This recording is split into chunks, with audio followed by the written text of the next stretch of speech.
All right, let's talk about these teams. Here's what I'm going to do. I'm going to go through the positions.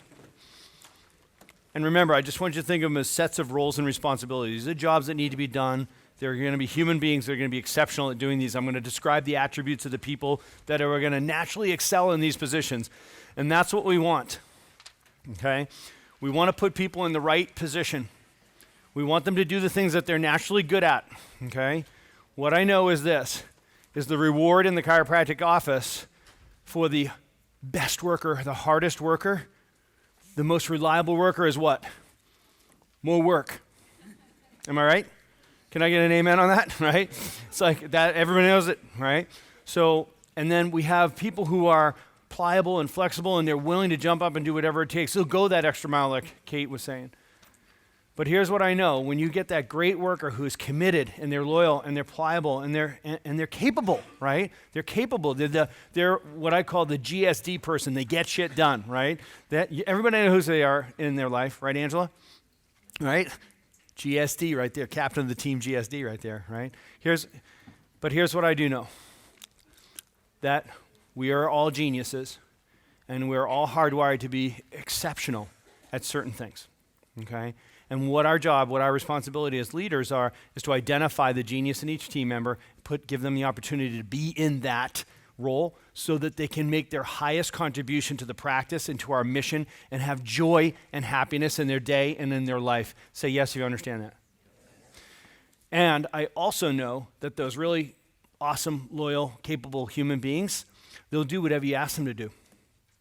Today, I need you to do this. I need you over here. Oh, she's pregnant. I got to move you over here. Oh, that one quit. You got to move her to here. We got to move you. Now you're doing this. You're doing this and this and this. Sound familiar? Okay. And I say it's like a rubber band. Okay. Everybody's like a rubber band, and this is how you have to think of people as you're trying to figure out who goes in what seat, right? And this rubber band, just with no forces on it besides just gravity, it's just standing there. It's hanging there. It just has a shape, doesn't it? This is its natural state. That's its natural shape. It's easy for them to be in that shape. That's where they are, right? But you can go like this. You can take the rubber band and you can go over here. Okay, I know you're usually the back office CA, but today you're going to need to be the checkout CA, Nina, right? Nina told me, Nina in the back of the room, can I get a round of applause for Nina? Everybody comes up to Nina. Oh, you're Nina. Nina's been with me for 13 years. 15 years, 1,500 years. Oh, I'm going to pay for that.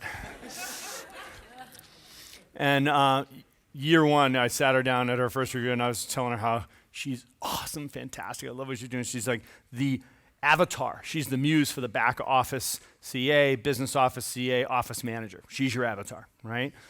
You can take swab spit samples and genetically reproduce her if you want for your own practice. If you try to steal her away from me, I'll have you killed, all right?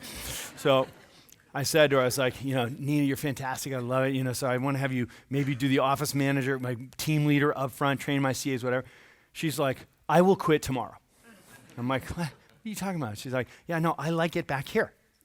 I like it back here. I love the patients. When they're over there and I can wave at them, I love them. They're awesome. It's like one-on-one, she's magic. You put her in front of the room, she will run out of the room screaming, right?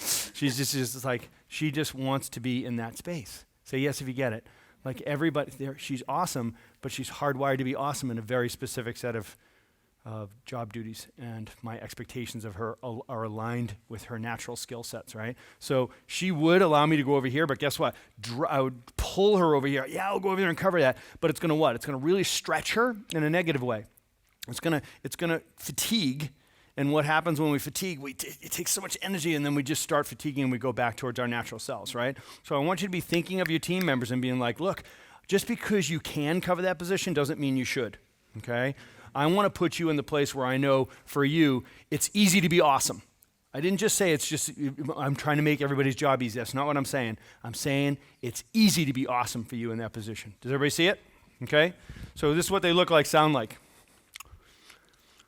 Front desk CA. I like to split it into two roles. There's the check-in CA and then there's check-out CA. We built our practice to see 400 a day. Now, I'm not saying that to impress you. I'm saying that to impress upon you that that's the vision and that's how we built it, okay? I want to be able to handle that kind of particle movement. So I like having a front desk, we call it the ship, that's split into a check-in station and a check-out station.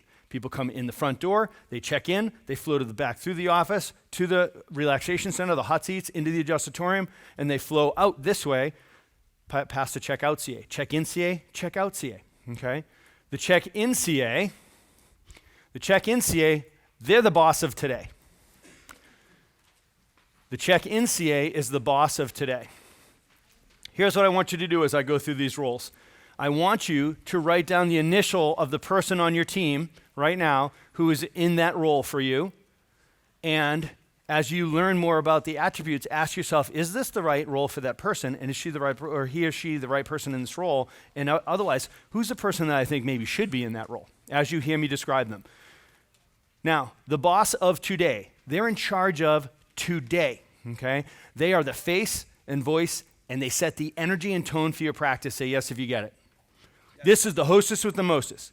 This is the person that's just throwing the party. This is their house. They're like a great maitre d' in a restaurant, okay? They are the face and voice of your practice. They set the pace and the energy of your practice, okay? This is a extroverted person who loves to interact with people, but they don't take any crap. They run your flow. They're in charge of that day. They're in charge of that schedule book. They're in charge of making sure that everybody on your team knows exactly who's supposed to be here, what their services are supposed to receive, who's delivering those services, who's here now, who's early, who's late, who's missing.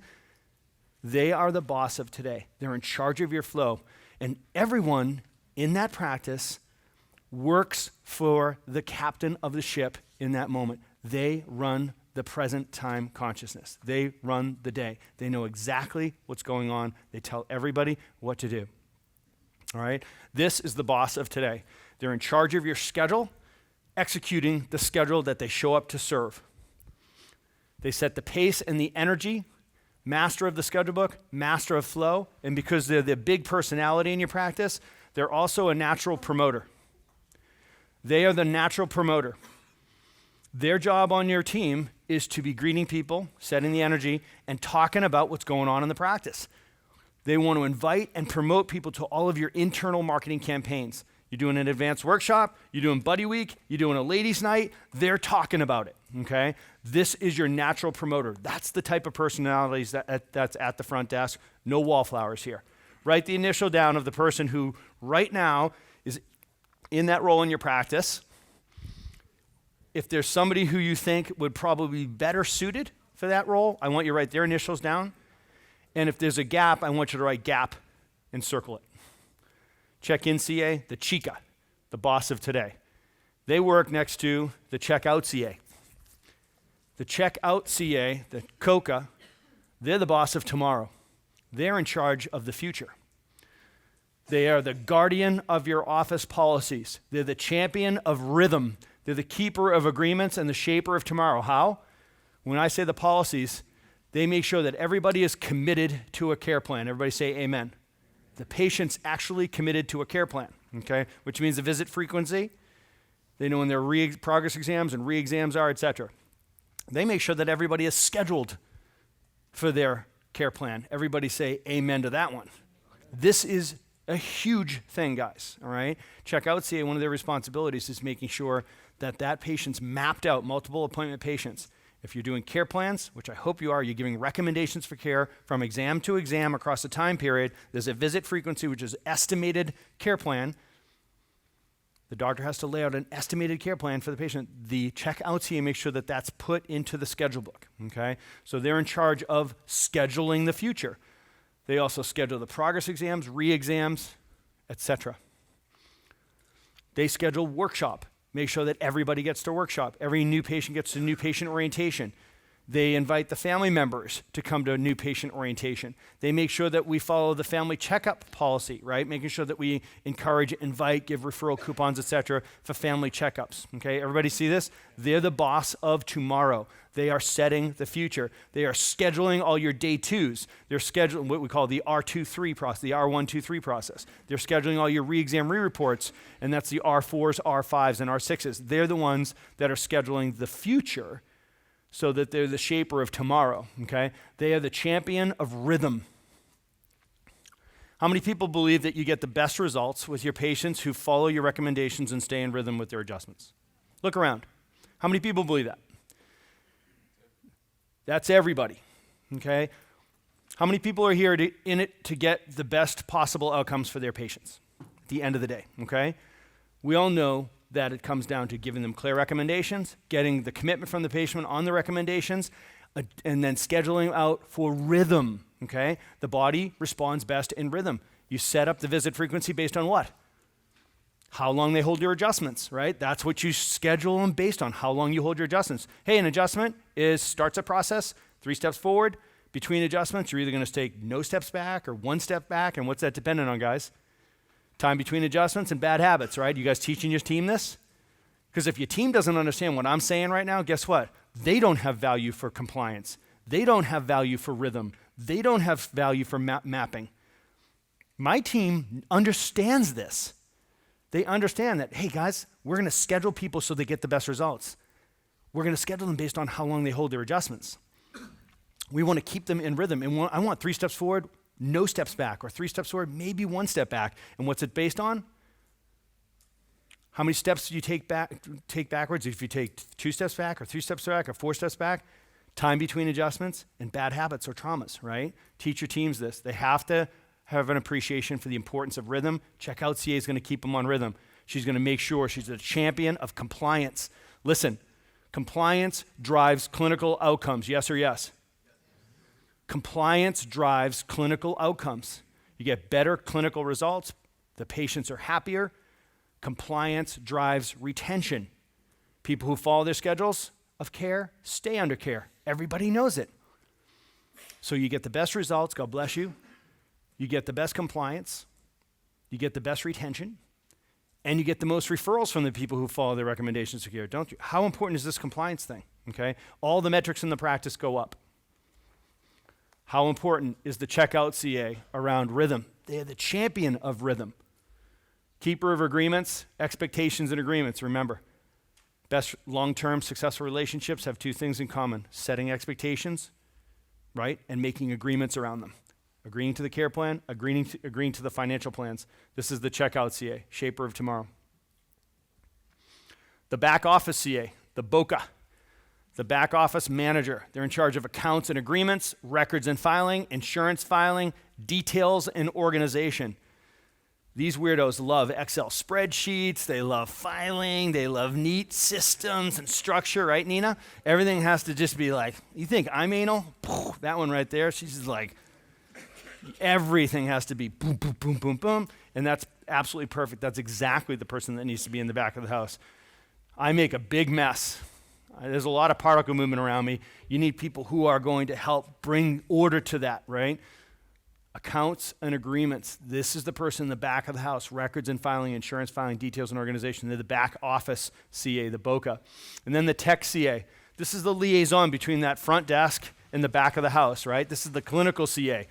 They're an assistant to the doctor, the liaison between the front and back. They're the conversion expert if they're the new patient concierge in your practice. The tech CA, this person is the busybody. Who's the busybody on your team? They love to be busy. They got to be moving. They'd go crazy if you were just stuck at the front desk, right? Check-in CA, they stay at the front desk. They're driving the bus. When do you let go of the wheel when the bus is full of kids and walk away from the wheel? Never, right? That's the check-in CA. When I see my check-in CA go by the adjuster, I'd be like, whoa, whoa, whoa, whoa, where you going? Who's driving the bus? You're like, I'm going to the bathroom, you weirdo. Right? It's like, I'm like, who's covering? Who's driving? I got to cover, right? Like, if I see the check-in CA, I'm like, what's wrong? Fire? Is somebody bleeding? Are you going to get sick? It's like, why are you away from the front desk? Tech CA is the one that's allowed to get off that front desk, right? And they're interfacing with the patients on a clinical side, okay? Now, this person is your conversion expert if you're using them as a new patient concierge. I love this role, new patient concierge. This is your conversion expert. This is the person that is attached to a new patient on day 1, 2, 3. They assist the doctor in processing new patients through day 1, 2, 3. They're helping the doctor with the tour. They're present for the meet and greet, taking notes. Doctor hands them off. They take them through the pre-consultation, the consultation, the trauma history, OPQRST, goal getting, the pre-chiropractic examination. This is a tech CA or a tech DC. Okay, tech DC can be an exam DC. All right, so this is new patient concierge attached to the person through day 1, 2, 3. All right, they are your empathetic connector. Who can tell me what empathy means? What is it? You feel me. Okay. Empathy. What? I feel for you, right? Anything else? Boom. There's a student right there, right? What these guys are describing is very close. That's compassion. Okay? But you can be silently compassionate, can't you? You can walk by a homeless person and feel terrible for them, but never communicate to them that you feel terrible for them and you feel their plight, right? That's being compassionate when you truly feel for them, right? Empathy is when you can convey to another human being that you understand how they feel. Empathy is when you can communicate to another person that you understand them, that you get them. I get you. I hear you. I understand what you think your problem is. I understand how it's affecting your life. I understand why you're here. What's brought you here? I understand what you're trying to accomplish. I understand your goals. I understand your objective. How am I doing so far? You make the other person feel like they go, I love this guy. He's listening to me. I feel heard. Finally, I've been talking to my husband. I've been talking to my boss, my girlfriend's like, nobody totally gets it, but what you just said, you get me, don't you? I get you. That's empathetic connection. That's a person who's able to make another human being feel like, I get you. I get you. Okay? Everybody get that? This is a very special person on your team. And this very often, it's an unusual suspect. I know I've learned this like 3 or 4 times. I'm like, I don't know if they're them. But man, these people, they're magic. They're able to sit down with a person and make another person feel heard. Okay? High empathy. This person is going to help you convert the patient. Because listen to me, conversion begins with connection. Conversion begins with connection. Day 1, 2, 3 is all about a conversion process, right? This is not the conversion immersion, but we're going there right now. So day 1, 2, 3 is about taking a skeptic and turning him into a believer. Say yes if you're with me. Yes. That's the job. Take a skeptic and turn him into a believer, right? Day 3, they're a believer, right? They don't understand anything yet. They said yes to you, not because they understand, but they believe you. They don't understand the nervous system. They don't understand the spine. They don't understand subluxation. They don't understand the adjustment. They don't understand innate intelligence. They don't understand the chiropractic principle. They don't understand the wellness paradigm. They don't understand anything. At that point, they believe you. Retention is all about creating an understander, right? Taking a person from a believer to an understander. But that's a story for another day. The empathetic connection is the beginning of conversion. Conversion begins with connection. You guys have heard me say that your attraction is a reflection of your certainty. Your conversion is a reflection of your conviction. Your retention is a reflection of your clarity. Well, your collections will be a reflection of your connection. Your ability to connect with another human being is what drives conversion. Every new patient that shows up in your practice, ever, historically, the ones that will show up next week, Carla, and forever after that, they're only looking for 2 things.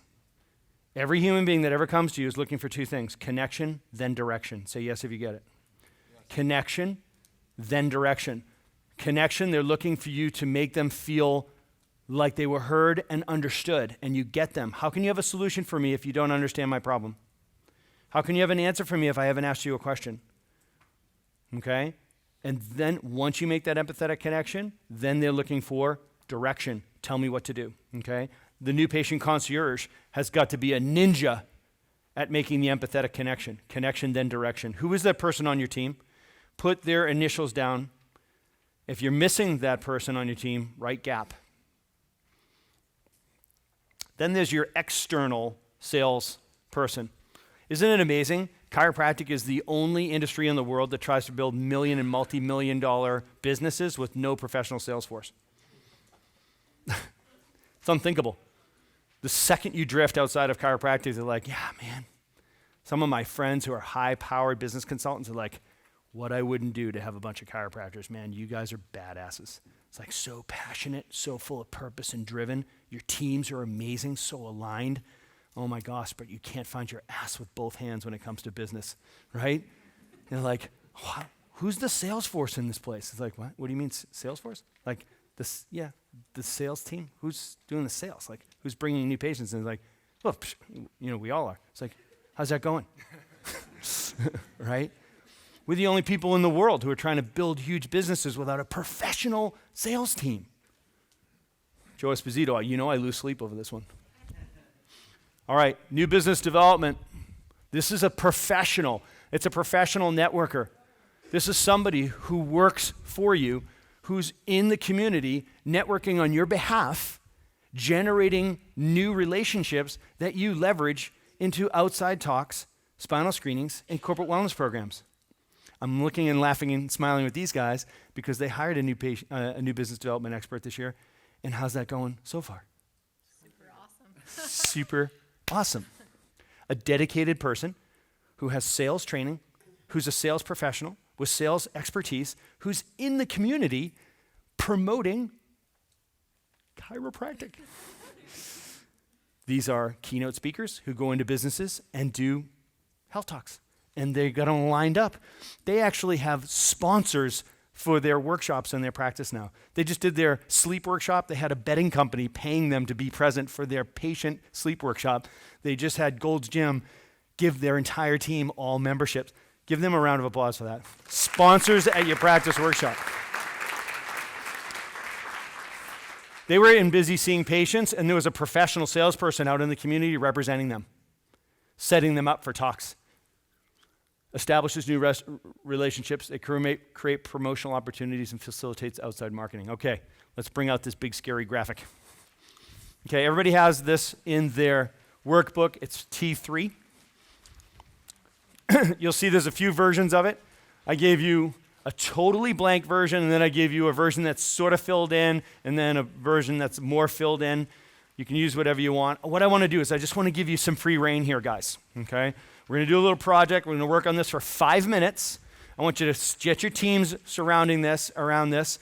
Get out your pencils in your workbook, not on your bifold, not in the centerfold here. This lives in the center of your one-page action plan, okay? We're going to work on the workbook. Start filling in those names underneath those roles based on the notes that you guys just took. Take 5 minutes to do that, and then we're going to get some questions around that. Guys, go ahead.